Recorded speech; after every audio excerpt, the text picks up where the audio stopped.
kenapa sampai akhirnya Abang milih tinggal di Medan Johor? Kalau alasan kenapa Medan Johor, ya memang kalau kita lihat dari namanya sendiri ya, mungkin Hmm.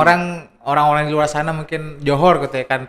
Itu sebenarnya hampir sama seperti miniaturnya, bukan miniatur tapi duplikatnya Blok M kalau untuk Jakarta. Blok M Jakarta. Maksudnya Blok M Istilahnya yang gimana? Blok M dalam artian untuk daerah atau mungkin zonanya orang-orang berkelas. Karena kalau kita lihat Johor itu adalah salah satu lokasi yang sangat produktif untuk Mhm. sekarang. Bisa kita lihat dari beberapa titik di Johor itu sendiri yang sudah diisi dengan beberapa apa namanya istilahnya ya, beberapa perumahan contohnya ya, Mhm. perumahan, kantor, dan juga beberapa fasilitas umum yang semua itu diarahkan ke Johor. Kenapa? Karena emang Johor itu emang sangat-sangat produktif. Jadi kenapa harus tinggal di Johor? Ya mungkin karena emang timingnya itu kita lagi ada kesempatan untuk diterima di Johor. Dalam artian Mhm. pas satunya rumah kebetulan dapetnya Johor, ya udah kita ke Johor dan kita lihat dari kondisi di lapangan, sikonnya gimana dengan kondisi keadaan banjir atau enggaknya, atau mungkin dari segi masyarakatnya seperti apa, kayaknya Mhm. worth it untuk tempat tinggal. Makanya kita tinggal di Johor dan ini sudah tahun kedua. Udah tahun kedua? Ya benar. Oh gitu, udah tahun Mm-mm. kedua. Eh, jadi aslinya Abang harusnya orang mana? Kalau asli sih dari Natal atau Mandailing Natal. Kalau untuk bahasa kerennya Madinah lah gitu. Oh dari Madinah, jauh-jauh dari Yes. Madinah ke Nah, Medan Johor sekarang ya tinggalnya? benar. Ya semua itu faktornya hanya satu, pekerjaan. Ya, Oke. karena kan ketika kita sudah berada pada pada kondisi di mana kita harus move atau mungkin Mhm. pindah dari istilah home base atau mungkin kampung Mhm. halaman kita, ya why not gitu. Bahkan kalau kita bisa keluar dari zona aman kita sendiri itu kampung halaman, ya kenapa enggak? Karena banyak orang yang beranggapan kalau kamu ingin menjadi sesuatu maka keluarlah dari kandangmu gitu. Ya ini Oh. adalah salah satu bentuk pembuktian bahwa sebenarnya aku itu bisa loh hidup dan istilahnya mandiri di kampung orang, nggak harus di kampung sendiri ya. Oh, Ya keren gitu begitulah. ya. Tapi keluarga saat ini masih di Madinah atau sebagian sudah Eh, di sini, Bang? sebagian. Sebagian? Ya, karena untuk keluarga sendiri, jujur sih kita ada 3 bersaudara dan Mhm. tiga-tiganya itu alhamdulillah Mhm. sudah bekerja, tapi tidak di kampung halaman juga. Mhm. Ada yang di Pemko Madinah, yaitu di Penyambungan, ada yang di Padang Sidimpuan sebagai Mhm. salah satu staf perbankan, Mhm. dan saya sendiri anak yang paling tengah karena yang Mhm. yang di perbankan paling kecil, Mhm. yang di Pemko Madinah itu yang paling besar. Kalau Mhm. untuk keluarga di Madinah itu sendiri atau di Natal itu sendiri, lebih tepatnya hanya lebih ke handai taulan aja. Sahabat, Oh, kerabat, kerabat. karena kalau untuk dari garis silsilah kakek nenek itu sudah Mhm. sudah ya istilahnya karena sudah meninggal gitu kan, paling cuman om tante aja sih yang tinggal di kampung. Kalau Mhm. untuk kami sendiri dari keluarga 100% emang sudah berpencar kemana mana. Oh, gitu. Bahkan orang tua sendiri, karena untuk keluarga ibu sudah almarhum. Nah, bapak nih yang menjadi tanggung jawab kami sebagai anak gitu, ya paling akan di-roker aja sih kira-kira bapak untuk bulan ini atau mungkin kapan nih enaknya dia mau ke sini, udah kita tinggal apa. Kita emang punya punya apa kesepakatan atau mungkin apa istilahnya ya, bukan kesepakatan tapi enaknya aja lah di antara kita gitu, kira-kira bapak mau kemana, kalau bapak mau ke sana ya udah kita anter ya. Terserah bapak sih kira-kira dia kangen sama cucu yang mana, lebih ke situ aja. Oke. Jadi selain Medan Johor itu sekarang jadi, wilayah yang Mhm. produktif, artinya Bang Ali sendiri juga memilih tinggal di Medan Johor itu dikarenakan ya mungkin dekat dengan kerjaan, juga memikirkan jauh dekatnya dari keluarga juga ya, Iya, Bang, ya? benar. Apa arti sebuah rumah bagi Abang? Kalau rumah, konotasinya apa dulu nih? Rumah itu adalah dalam bentuk fisiknya atau mungkin rumah dalam dalam artian global atau istilahnya look tampilan dari rumah itu sendiri? All about lah, rumah untuk Oke. keluarga. Kalau dibilang apa sih arti rumah ya, kalau kita lihat dari arti fisiknya adalah rumah itulah tempat kita bernaung lah intinya. Mhm. Bernaung, tinggal, berkumpul, bersantai, bahkan istirahat Mhm. dengan keluarga intinya. Mhm. Terus kalau untuk arti dari rumah itu sendiri bagi kita, ya otomatis ya tempat kita untuk berbagi suka duka dengan keluarga. Karena di rumah itu kita akan benar-benar bisa membangun menggabungkan beberapa karakter karena otomatis itu untuk rumah itu sendiri berarti ada beberapa orang yang akan mengisinya yaitu Mhm, ayah, ibu, anak mungkin atau mungkin orang tua, kakek, mhm, nenek. Nah, itu akan ada di satu rumah. Rumah itu sama seperti miniatur negara. Yang mhm, negara sendiri kan banyak nih beberapa suku dan adat. Nah, sama seperti rumah. Rumah juga memiliki banyak karakter, mhm. tabiat atau mungkin kebiasaan-kebiasaan. Nah, kita akan benar-benar manage di satu rumah itu sendiri. Dan biasanya di satu rumah itu ada kepala keluarga. Itulah namanya orang tua. Tapi kalau untuk Oke. dari segi apa sih artinya rumah bagi kamu ya, kalau dari fungsinya ya sangat penting lah rumah itu. Karena kan setiap orang butuh rumah. Mhm, Kita butuh kalau untuk kata orang dulu waktu kita masih sekolah masih ingat mhm, kebutuhan pokok itu adalah sandang, pangan, dan papan. Nah, ini mhm, papan ini kan istilahnya adalah gambar miniatur dari kebutuhan kita, yaitu kita butuh tempat untuk tinggal. mhm. Jadi kalau kita lihat butuh nggak sih rumah? Butuh lah. Butuh, sangat-sangat butuh lah intinya. Makanya Butuh kalau ya? kita ingin berbicara tentang rumah, di luar dari konsep rumah itu adalah apa, tapi ya kalau untuk dilihat dari segi seberapa pentingkah rumah itu bagi orang ya sangat penting lah. Karena kan rumah itu adalah tempat kita untuk berkumpul, Oke. istirahat. Jadi kalau kita ingin menjadikan rumah itu menjadi sesuatu yang enak, nyaman, dan juga membuat kita tenang bersama keluarga, ya carilah rumah yang aman, carilah rumah yang enak, yang segar, yang fresh, yang kalau sekiranya bisa kita mencoba untuk bervisualisasi, jadikanlah dirimu itu adalah look tampilan dari karakter dirimu sendiri. Wah, bener banget nih, serius. Ya, karena kan banyak tuh orang yang kok rupanya begini. Ya, aku tuh emang ingin menuangkan bahwa aku tuh sebenarnya orang yang suka dengan dedaunan. Aku tuh orang yang suka dengan hijau-hijauan. Makanya aku mau buat konsep rumah yang agak sedikit bernuansa natural. Mhm, Ada pohon-pohonnya, banyak lahan hijaunya. Itu kan sebenarnya yang tertuang di satu rumah itu adalah konsep dari karakter orang itu sendiri. mhm. Itu bagi sebagian orang ya. Oke, Tapi kalau bagi orang yang yang penting rumah aja ya udah itu beda konsepnya sih. oke. Setuju sih, setuju. Hmm. Bagi Bang Ali sendiri nih, Hmm. penting nggak sih untuk kita tuh punya rumah sendiri? Kalau dibilang penting punya rumah sendiri ya bisa dibilang sih 1000% penting. Why? 1000%. Kenapa harus punya rumah sendiri? Yang pertama ya dengan kata sendiri ini kan berarti sudah memiliki konotasi bahwa kita adalah miliki Mhm, sendiri.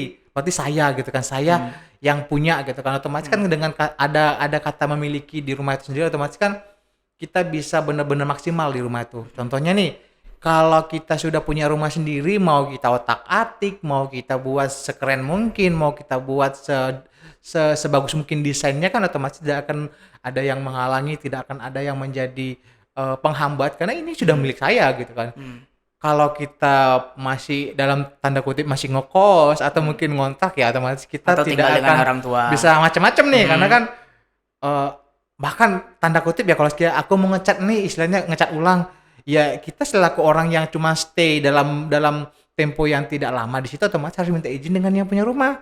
"Bu, oke. boleh nggak sih saya coba untuk cat ulang atau mendesain kembali?" Nah itu Mhm, ya ada plus minusnya, bisa saja tidak akan diterima oleh yang punya rumah. Karena kan mhm, otomatis kalau kita mendesain sesuai dengan selera kita, apakah akan menjadi selera dari punya rumah? mhm, Tapi kalau kita sudah punya rumah sendiri, ya sakarep aku lah itu istilahnya suka-sukaku mau diapain, aku mau jadikan rumah ini lahan hijau, why not? mhm. Aku mau jadikan rumah ini simple, minimalis tapi keren, kece kayak rumah-rumah sekarang, ya why not? Nah itu dia. Jadi kalau kita ingin agak sedikit bebas berkreasi dengan Mhm, rumah ya otomatis kita harus punya sendiri. Kalau nggak punya sendiri ya nggak mungkin lah. Paling akan menjadi sesuatu hal yang tertunda. Karena oke. kan apalagi kalau kita punya background arsitek nih contohnya, arsitek yang punya background mau ngotak-atik rumah, geser ini, kamarnya begini, konsepnya begini, itu semua akan tertuang kalau kita sudah punya hunian sendiri. Kalau belum ya mungkin dipending dulu. Mmm, untungnya apa kalau kita punya rumah sendiri? Ya kalau untungnya sendiri ya seperti yang tadi kita bisa bebas untuk menjadikan seperti apa rumah itu. Mhm, Terus yang kedua, dengan kita sudah punya rumah sendiri, otomatis kan di sini kita sudah punya eee, apa istilahnya ya, wadah di mana kita bisa benar-benar bisa berkreasi, terus kita bisa berkumpul, mhm, dalam dalam kondisi yang benar-benar aman tanpa mhm, ada gangguan. Karena kan ketika kita sudah punya rumah dalam tanda kutip "sendiri", otomatis kan di sini kitalah yang akan menguasai, kitalah yang akan benar-benar oke. bertanggung jawab sepenuhnya. Jadi ya dengan kita punya rumah sendiri ya otomatis akan sangat, membantu untuk kedepannya kita, lebih nyaman dalam berkehidupan dengan keluarga. Oke, termasuk, dari nilai investasi mungkin? Kalau untuk investasi sendiri, ya apalagi kalau kita bisa punya rumah atau hunian yang ya contoh ya, Hmm, kalau kita punya punya hunian yang letaknya itu sangat produktif, contohnya di Johor sendiri nih, wah ini kembali ke Johor nih ya kan. Kalau kita punya hunian atau mungkin tempat tinggal di Johor yang bisa dibilang sangat produktif ya hmm, untuk daerahnya ya, untuk nilai investnya menurut saya sangat menjanjikan sih sebenarnya, karena kan seperti yang kita ketahui bahwa seperti emas batangan atau mungkin seperti harta benda yang lain, apalagi rumah yang oke. konotasi ada tanah dan bangunan yang Mhm, di atasnya itu punya nilai jual yang sangat luar biasa yang setiap tahunnya akan meningkat mhm, ya harganya. mhm, Mungkin Mas Ari pernah ngelihat atau mendengar ada orang kaya mendadak gitu ya kan. mhm, Kenapa kok bisa kaya mendadak? Iya, tiba-tiba dia yang waktu itu beli rumah cuma 100 jutaan, oke. ketika sekarang karena kondisi lokasi sekitaran rumahnya sudah dibangun mall apa gitu ya kan, yang Mhm, menjadi salah satu fasilitas umum yang banyak mhm, dikunjungi, terakhir membuat lokasi perumahan dia itu memiliki nilai jual yang sangat lebih. Jadi kalau oke. sekiranya kita mengacu ke situnya, ketika nanti contoh nih, Mhm, tiba-tiba dia ingin mencoba untuk menjual kembali rumahnya, otomatis akan sangat bisa dilihat keuntungan yang berlipat-lipat dari apa yang dia terima. Ketika dia beli rumah mungkin dulunya kisaran 200 juta, tapi ketika mhm, berlalunya waktu 1 tahun, 2 tahun, 3 tahun, bahkan dia sudah melihat kayaknya di sekitar rumahku akan dibangun ini, dibangun ini, dibangun ini, bahkan ah, sangat iya bener itu, produktif. mhm, Otomatis ya ini akan menjadi satu nilai investasi yang sangat luar biasa. Kalau dia mau oke. jual kembali, pasti akan mendapat keuntungan mungkin 3 atau 4 kali lipat dari harga yang lama. Oh gitu ya Bang, Harus berarti berarti pandai-pandai. pasti ada, apa namanya, keuntungan dari harga beli dengan harga jual Yes, akhirnya. benar. Apalagi di Medan Johor tuh, aduh ini dengar-dengar katanya juga banyak pembangunan katanya ke depan. Banyak pembangunan dan bukan hanya kita ya, bahkan beberapa Mhm, developer yang saya sempat lihat ketika saya on the way mungkin kemana atau dengan siapa, itu di sekitaran Johor itu banyak dipasang informasi akan dibangun perumahan ini, akan dibangun lokasi ini. mhm, Bahkan di Johor itu sendiri kita bisa lihat banyak banget ya akses-akses halayak ramai yang memang ada di Johor. Contohnya nih, oke, seperti Taman Cadika. Taman mhm, Cadika adalah wahana bermain yang konsepnya itu alami, oke, yang katanya sih itu adalah, apa istilahnya ya, nomor duanya, apa istilahnya kalau untuk di Medan untuk atau di Sumatera Utara untuk pramuka di mana biasanya ya? Jambore itu ya? Ah, Seperti Jambore? Jambore. Oke, Berarti, apa istilahnya, Taman Cadika adalah jambore keduanya mhm, Medan selain di Sibolangit. oh, oke, oke, oke, Nah, kenapa? Karena untuk di Taman Cadika itu sendiri selain karena disediakan oleh pemerintah setempat, itu wahana bermain yang mhm, sangat-sangat mendukung kreasi dari anak-anak muda mhm, seperti untuk, eee, zona untuk main, sepatu roda, bahkan ada kuda-kudaan, di situ juga ada wahana untuk, kalau sekiranya kita punya ketertarikan di dunia memanah, di situ juga ada untuk oh itu ada wahana. olahraga Ada, juga ya? bahkan ada juga miniatur danau buatan yang Mhm, sekarang sangat mendukung karena di danau itu sendiri dibuat kayak eh, perahu-perahuan yang bisa digunakan oleh pengunjung, dan setiap minggunya memang itu sudah menjadi salah satu destinasi tujuan dari anak-anak muda, baik itu yang ingin nongkrong atau mungkin ingin sekedar olahraga. Karena oke, emang Taman Cadika itu emang benar-benar hijau banget, seger banget. Nah, oh, selain itu juga ada kayak salah satu properti atau salah satu daerah yang memang di sana menjadi tujuan dari orang-orang untuk nongkrong seperti mhm, JCT. mhm, Bahkan di beberapa tempat lain juga kita lihat ada waterparknya. Ya, banyak lah intinya untuk oke, akses khalayak ramai di sekitaran Johor. Wajar oke. kalau sekiranya orang memandang Johor adalah salah satu destinasi yang kayaknya harus dicari nih kalau ada kesempatan untuk dapat investasi atau mungkin hunian, why not gitu. Oke. Cobalah untuk ambil. Oke, berarti seharusnya dengan, Medan Johor yang saat ini sedang produktif, Mhm. pembangunan-pembangunan ke depannya menjadi value sendiri untuk Medan Johor Iya. sebenarnya, Bang, ya. Termasuk, yang saya dengar Medan Johor ini sendiri kan dekat dengan Ring Road itu ya? Iya benar. Nah, Ring Road sendiri juga, plan ke depan saya, ada informasi dari beberapa sumber Mhm. yang, katanya ke depan akan dibangun Ring Road 2, Mhm. ya kan. Bahkan sana kan memang jauh lebih dekat ya kalau kita mau ke Medan Johor ya, Bang, ya? Ya. Bahkan untuk di Johor sendiri, akses kita ingin keluar kota pun bahkan dengan fasilitas yang biasa kita pakai, kalau keluar Mhm, kota biasa pakai tol ya kan. mhm, Kita mau mengambil akses perjalanan tanpa hambatan itu Mhm. akses tol itu sendiri Iya kita benar, bisa terima dan kita benar. bisa, dapatkan dengan hanya, memakan waktu 10 atau 15 menit sudah sampai sih. Kita bisa langsung terhubung dengan akses tol Amplas.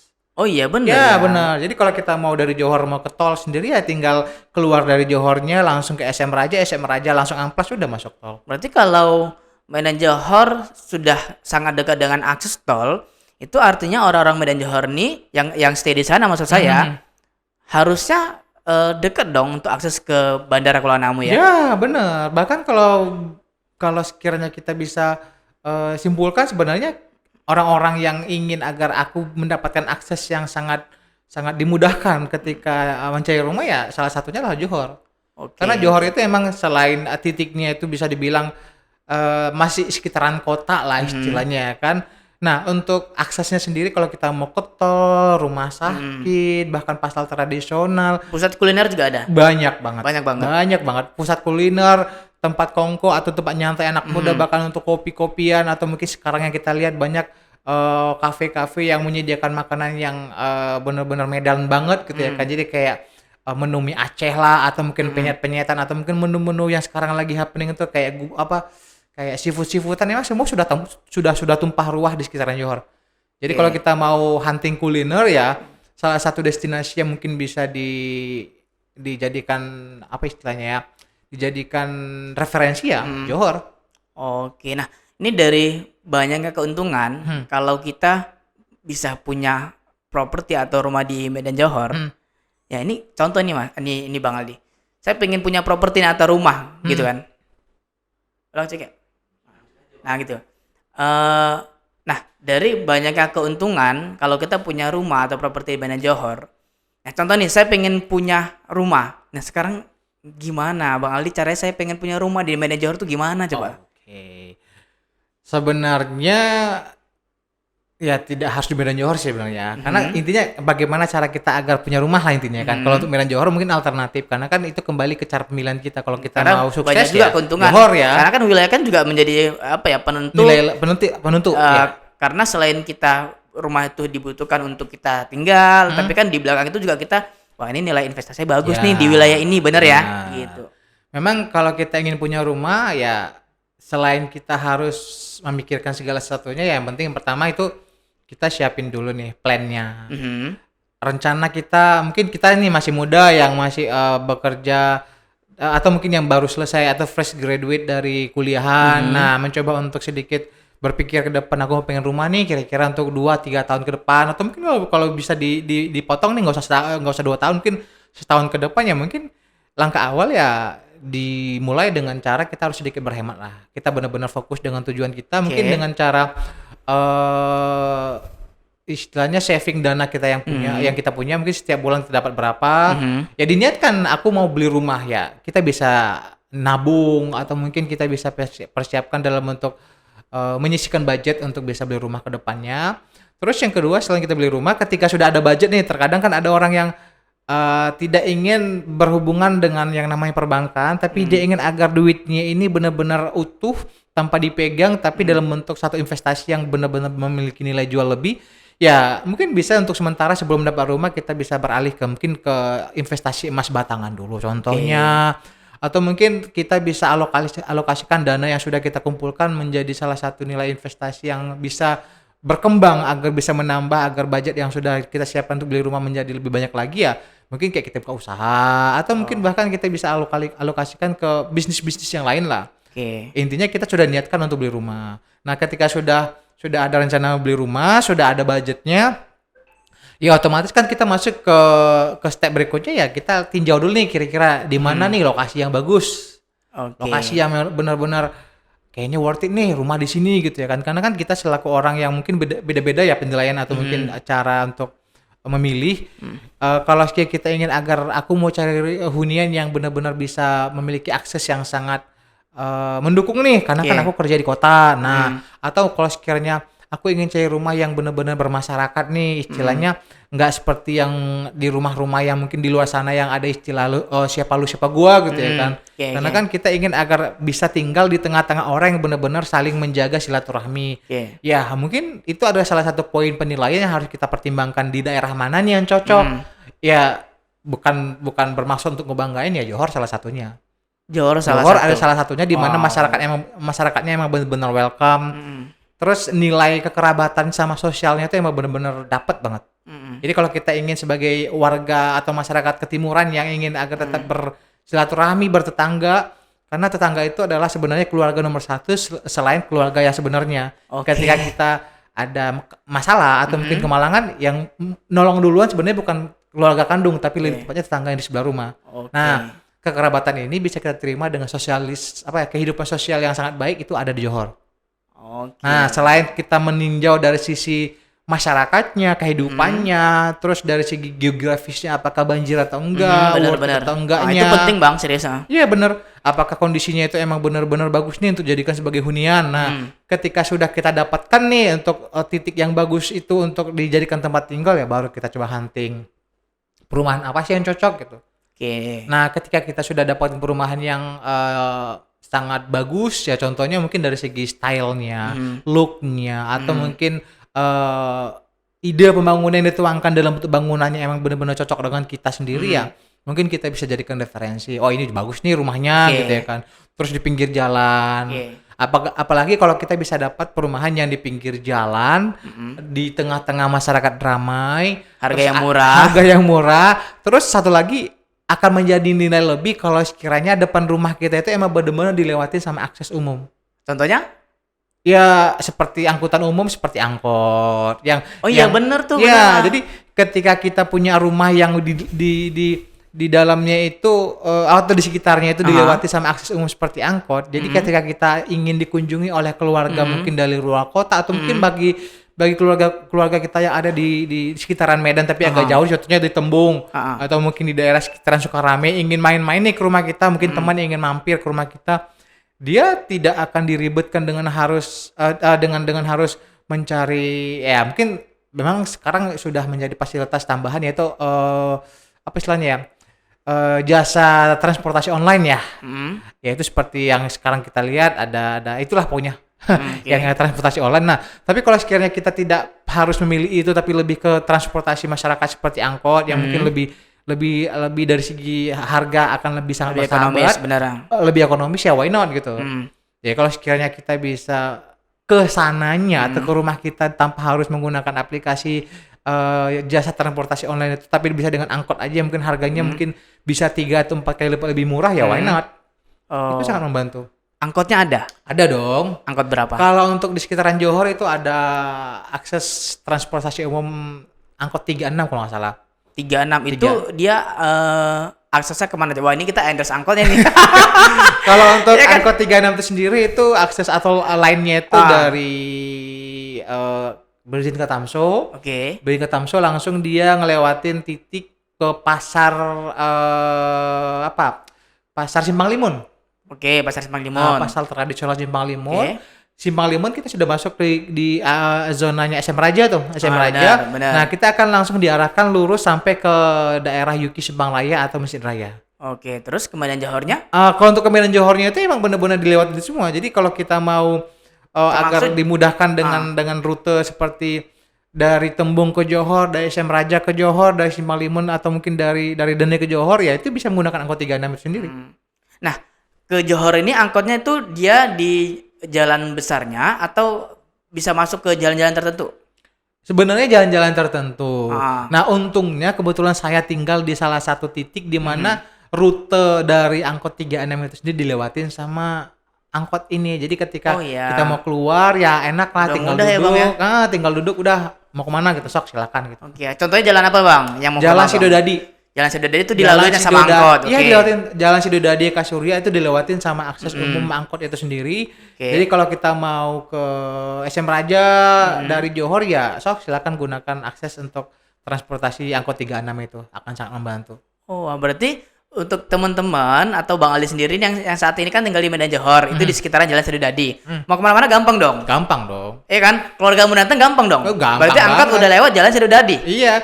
Jadi Oke. kalau sekiranya ada yang datang, aku mau ke rumah nih, bisa Sherlock. Nggak perlu Sherlock lah. Jadi apa? Lu naik angkot 36 aja, tinggal berhenti dekat masjid udah selesai. Oh Jadi iya, keren titiknya ya. itu sudah sangat sesimpel itu loh. Oke, mantap kali. Udah Berarti naik angkotnya Iya. lewat sebelah rumah ya kan enak. Oke, kalau berarti begitu. saya summary sedikit ya. Berarti selain saving dana, artinya kedua kita juga harus ngelihat wilayahnya. Yes. Bener ya? Ngelihat wilayahnya, ini cocoknya di mana, termasuk dari sisi internal maupun eksternal. Yes. Nah, eksternal ini kita kan ngelihat ada nggak akses angkutan umum gitu ya, Ya. bener ya? Terus secara geografis banjir enggak gitu ya, itu harus diperhatikan ya Bang ya. Benar. Oke, lalu kita cari perumahan yang memang benar-benar terpercaya dong harusnya ya. Ya. Apalagi di Medan Johor, kalau bisa sih dapat yang murah, banyak promonya, nilai investasinya tinggi di Medan Johor. Sebenarnya sih Bener kan? 1001 sih. Tapi kalau udah dapat yang satu ya kenapa harus pikir 2 kali ya kan? Kenapa cari yang Istilahnya- 1000 gitu ya? Iya benar. Karena tidak semuanya properti bisa memberikan apa yang kita inginkan. Jadi kalau kita ingin, nah ini masuk ke tahap berikutnya nih. Kalau kita sudah mendapatkan rumah hunian, terus kita benar sudah bisa mendapatkan titik aku mau tinggal di sini, langsung kita pelajari kira-kira ada nggak sih properti yang bangun di situ. Kita pelajari propertinya, apakah propertinya itu yang benar-benar terpercaya. Terus apakah konsep bangunan yang dituangkan nanti akan benar-benar sesuai dengan apa yang kita inginkan, cocok nggak sih dengan selera kita? Kalau sudah cocok ya ayo silakan, jangan mikir 2 kali. Tuh. Nah, tapi kalau sekiranya sudah cocok nih, otomatis kita beralih ke step berikutnya. Baru kita akan coba untuk memikirkan kira-kira ini proses pengambilan atau pembelian rumahnya mau seperti apa. Kalau ada rezeki mau cash ya silahkan. Karena Kalau kan nggak cash? kalau nggak cash mungkin bisa kita menggunakan jasa perbankan kali ya. Perbankan yang memberikan bantuan dalam bentuk peminjaman modal untuk beli rumah atau lebih dikenal dengan istilah KPR. Ya udah, ketika kita sudah mau masuk ke ranah KPR atau perbankan ya berarti di sini kita harus benar-benar berpikir secara jeli dan matang ya kira-kira KPR seperti apa yang cocok dengan apa yang kita punya. Oke, nah ini Bang, ini salah satu yang beberapa waktu yang lalu itu ditanyain sama teman-teman subscriber dari Indo Channel TV sendiri. Nggak mau deh Mas, beli rumah di bank itu KPR tuh ribet nggak sih gitu ya? Kayak ribet deh gitu. Menurut Bang Ali gimana? Kalau dibilang ribet ya semua pasti ada proses ya. Karena kan orang perbankan itu sendiri kan sama seperti kita mau minjem uang nih, otomatis kan ada prosesnya, ada step by stepnya. Benar. Kalau kita mau coba untuk ngajuin proses di perbankan ya otomatis harus melengkapi berkas dulu. Yang namanya berkas-berkas ini adalah salah satu poin penting yang benar-benar harus dilengkapi karena pihak perbankan itu bisa menilai layak atau tidaknya kita untuk dibantu. Itu emang benar-benar dinilai dari berkas-berkas yang kita kumpulkan. Contoh nih, kalau kita mau ngajuin KPR, kalau kita sudah bersuami atau beristri otomatis KTP dari keduanya, KTP suami sama istri. Kalau ada NPWP lebih bagus, kartu keluarga untuk benar-benar mendukung agar identitas kekeluargaan kita itu benar-benar sah di mata pemerintah. Otomatis sudah ada KTP, kartu keluarga, NPWP. Nah, kita masuk ke ranah untuk menjelaskan kalau kita punya income yang sangat cukup nih untuk bisa masuk ke ranah KPR atau angsuran nanti ya otomatis harus lengkapi dengan slip-slip gaji atau pendapatan. Oke, oh gitu Bang. Paling kita ke situnya aja karena jujur sih orang perbankan itu akan menilai sanggup atau tidaknya kita untuk dibantu karena kan mereka bantu otomatis berharap untuk dikembalikan. Ketika nanti sudah ada proses pembantuan atau mungkin sudah ada proses persetujuan, oke, kami bantu. Nah, nanti kalau untuk pengembalian dananya ini nasabah ini atau customer ini kira-kira akan mengembalikan dana yang kita bantukan atau kita pinjamkan seperti apa. Nah, mereka akan menilai, oh ternyata si bapak ini adalah karyawan tetap atau bapak ini adalah pengusaha atau apa gitu. Nah, semua ini kan tidak hanya bisa disampaikan dalam bentuk voice atau mungkin ucapan kan. Berarti harus ada hitam di atas putih. Contoh nih kayak Mas Ari. Saya mau ngajuin pinjaman nih untuk KPR. KPR-nya itu mungkin kisaran 4 atau 5 juta lah setiap bulan. Nah, untuk menentukan Mas Ari layak, sanggup atau tidaknya untuk dengan angsuran segini itu kira-kira dinilai dari apanya? Yaitu tidak akan jauh-jauh dengan bantuan slip gaji dan juga rekening koran. Oh gitu. Di situ yang akan menjadi nilai penentu sanggup atau tidaknya. Karena itulah yang menjadi alasan ketika sudah dinilai perbankan dan ternyata tidak ada masalah, sepertinya tidak akan menjadi kendala, akan disetujui.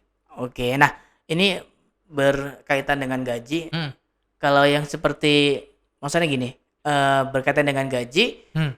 gaji di angka 3 juta, 4 atau sampai 5 juta, itu bisa nggak sih punya rumah, Bang? Atau untuk KPR tuh punya syarat tertentu ya, minimal gaji berapa atau gimana sih? Kalau dinilai dari syarat berapa sih gaji yang harus disiapkan untuk bisa disetujui nih KPR-nya? Mhm. Sebenarnya sih tidak hanya gaji ya, bisa juga dibantu atau ditopang dengan bantuan mungkin ada income yang lain yang sudah Oke, kita bener. kita Oh. kita terima setiap Mhm. bulannya. Mungkin ada yang punya usaha sampingan yang mungkin contohnya Mas Ari itu adalah karyawan tetap dari perusahaan A, tiba-tiba di luar sebagai karyawan tetap juga ada usaha tetap nih, ada usaha sampingan di luar sana mungkin seperti bisnis online atau mungkin seperti usaha-usaha lain yang benar-benar bisa dibuktikan dalam bentuk ya minimal ada secari kertas lah. Contohnya seperti kalau kita punya usaha warung atau apa minimal ada surat keterangan berusaha dari Nah, kecamatan. malah itu biasanya jauh lebih besar itu Yes. income-nya, bener ya? Loh, Nah. berarti kita kalau punya beberapa penghasilan itu untuk KPR rumah bisa. Artinya ya semua harus ada apa namanya data keluar masuk keuangannya gitu, Bang. Ya. Dan selain itu juga selain kita akan benar-benar kan di sini kita ingin memohon nih. Nah, untuk bisa meyakinkan pihak perbankan aku sanggup kok dengan angsuran segini karena kan benar. gaji si bapak atau gaji si A itu adalah 6 juta setiap bulan. 6 juta dikurangin beban-beban kehidupan seperti biaya sekolah anak atau biaya kehidupan rumah tangga sudah dikurangi kisaran 3 juta. Jadi dia punya selisih pendapatan lebih setelah dikurangin beban-beban itu cuma 3 jutaan. Ketika kita arahkan dia mungkin saya cuman punya nilai pendapatan lebih cuman kisaran 3 jutaan, nggak mungkin dong dikasih angsuran 4 juta. Nah, benar. otomatis akan ditolak. Cuman kalau ada background dari pendapatan lain seperti bisnis atau mungkin usaha-usaha lain yang sebenarnya bisa kita tuangkan dalam bentuk permohonan kita itu di perbankan ya dibuktikan dengan contohnya surat izin usaha, bahkan rekening koran kalau ada, itu akan sangat membantu karena yang menentukan mampu atau tidaknya itulah pendapatan kita dihitung secara keseluruhan, itu pendapatan pokok dalam bentuk mungkin seperti pekerjaan pokok kita atau dari pendapatan-pendapatan lain yang menopang untuk kehidupan kita sehari-hari. Dan satu lagi, ketika kita sudah mendapatkan margin aku kayaknya di sekitaran segini itu ya kan. Benar. Contohnya nih Mas Ari gaji 6 juta. Terus dari 6 juta itu selisih pendapatan setelah dikurangin beban-beban kehidupan kayaknya cuma sisa 3 jutaan deh gitu ya kan. Benar. Sedangkan angsuran aku 3,5 atau 4 juta nih. Benar. Kalau sekiranya Mas Ari merasa 3,5 atau 4 juta itu terlalu berat, sebenarnya bisa diakalin sih dengan kita bisa bermain di nominal DP. Jadi kalau kita punya rencana aku mau tetap ambil rumah ini nih karena menurut aku kayaknya enak banget nih punya rumah di sekitaran sini, lahannya bagus, hijau, masyarakatnya juga sangat bersahabat, sangat menjunjung nilai sosial. Kayaknya cocok nih dengan rumah ini. Ya kalau ternyata dari segi pendapatan gak cukup, ya mungkin kita bisa mengecilkan angsuran kita itu sendiri dengan bermain di DP. Kalau sekiranya benar. ya kalau kita angsuran untuk 3 juta itu adalah DP 10%, ya mungkin kita bisa naikin ke DP 2 atau 30% untuk bisa mengakalin agar angsuran itu bisa lebih kecil lagi. Jauh lebih Ya. rendah ya. Oh gitu. Nah kalau untuk ini yang maksudnya gini, di perbankan sendiri ada nggak bedanya untuk calon konsumen atau yang pengajuan untuk kredit rumah itu untuk syarat-syarat untuk yang sudah berkeluarga atau yang belum keluarga? Gitu. Boleh nggak sih kalau yang belum berkeluarga ngambil rumah? Boleh. Kalau di dunia perbankan sebenarnya kalau kita ingin masuk ke ranah perbankan itu sendiri ya paling dibuktikan dalam bentuk ini aja. Kalau dia masih lajang ya paling untuk meyakinkan dia tuh sanggup atau tidaknya atau mungkin layak atau tidaknya ya paling nanti ada rekomendasi dari contohnya orang tua akan membackup lah istilahnya diketahui oleh orang tua itu sendiri. Karena kalau kita lihat menikah adalah salah satu cara untuk bisa ngambil rumah, nggak mungkin kan banyak nih kita bisa lihat untuk sekarang usia sudah 40-an tapi belum dapat jodoh. Ya nggak mungkin dong persyaratan menikah menjadi syarat utama untuk bisa beli rumah. Nggak punya rumah dong gitu ya. Iya, paling kalau sekiranya kita ingin mengajukan KPR untuk menentukan kita benar-benar lajang atau sudah berumah tangga itulah fungsi dari bantuan dokumen tambahan seperti kartu keluarga. Dengan ada kartu keluarga kita akan benar-benar tahu ini anak atau bapak ini adalah kepala keluarga atau adalah anak dari ini, atau dia masih berstatus ngikut dengan kartu keluarga Oke. orang tuanya atau sudah menjadi kepala keluarga. Oh gitu. Itu Hmm. artinya berarti gini Bang, artinya untuk meyakinkan perbankan itu Hmm. sebenarnya jauh lebih mudah artinya ya. Jauh lebih mudah ketimbang meyakinkan mantan untuk balikan ya. Bener ya? Kalau untuk perbankan kan mungkin lebih ke bersifat real ya, realita ya. Kalau untuk mantan bukan realita lagi. terlalu banyak drama gitu ya kan. Terkadang kalau kita berhubungan, drama-drama itu emang benar-benar selalu timbul. Oh gitu. Bahkan ya? ada orang yang ini nggak melenceng nih ya kan. Ah. Banyak orang yang berkata, aku tuh nggak mau pacaran. Loh kenapa nggak mau Nah, pacaran? tahu itu. Kebanyakan drama gitu ya kan. Masa hanya gara-gara nggak disamperin atau mungkin nggak dikabarin lagi ngapain aja harus bener-bener dipermasalahkan. Halo, masing-masing orang punya privasi. Benar. Gua ada jadwal untuk diri gue sendiri atau me time istilahnya kan. Kamu juga punya. Ada saatnya saya tidak akan mengganggu, ada saatnya juga kamu harus menghargai privasi saya. Iya, Nah, benar. kalau untuk berhubungan terkadang ada orang yang tidak siap untuk bisa terkonek dengan hal-hal ini. Aku nggak mau diganggu dengan privasi aku. Aku tuh suka bermain game nih. Aku adalah gamer sejati. Jadi kalau sekiranya ada yang beranggapan nanti kalau sekiranya aku punya pacar atau pasangan nanti akan mengganggu jadwal aku bermain, ya kayaknya nggak dulu deh. Aku mungkin akan tahan dulu untuk kesempatan kapan aku bisa berpacaran ketika aku sudah siap untuk meninggalkan permainan aku. Karena ketika kita sudah berhubungan atau sudah punya ikatan dengan seseorang, contohnya seperti suami atau istri, mau tidak mau kita memang harus benar-benar melepaskan sekian persen ego yang kita punya. Oke, benar-benar. Wah, harus lah. Bang Aldi, Hmm. rumah dulu atau nikah dulu? Kalau dulu sih saya sempat berpikir rumah dulu atau nikah dulu, tapi kalau nunggu rumah pasti nggak akan jadi. Jadi saya nikah dulu. Oke. Nikah dulu. Oke. Karena Why? Alasan apa? Waktu itu saya sempat mencoba untuk menseriuskan dengan salah seorang wanita atau pujaan hati lah gitu ya. Asik. Pernah sih terbentur ya kan, terbentur. Yang namanya wanita, secantik apapun dia pasti tidak akan mencari sosok pria yang selalu menyanjung-nyanjungnya, lu paling cantik, paling tipe aku banget. Enggak, dia tidak ingin disanjung, tapi dia hanya ingin mendapatkan kata atau mungkin kepastian terkait, oh iya say, ntar malam aku mungkin akan mampir nih bersama orang tua ke rumah, aku mau coba untuk serius. Nah, itulah momen yang sangat ditunggu oleh seorang perempuan.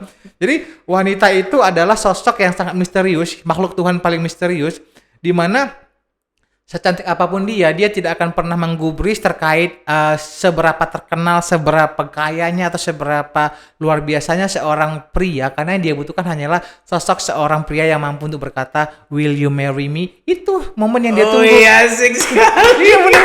Jadi ketika kita mencoba untuk apakah kau ingin menjadi bagian dari anggota keluarga atau apakah kau ingin hidup bersama denganku untuk mengharungi rumah tangga, otomatis kan butuh persiapan nih.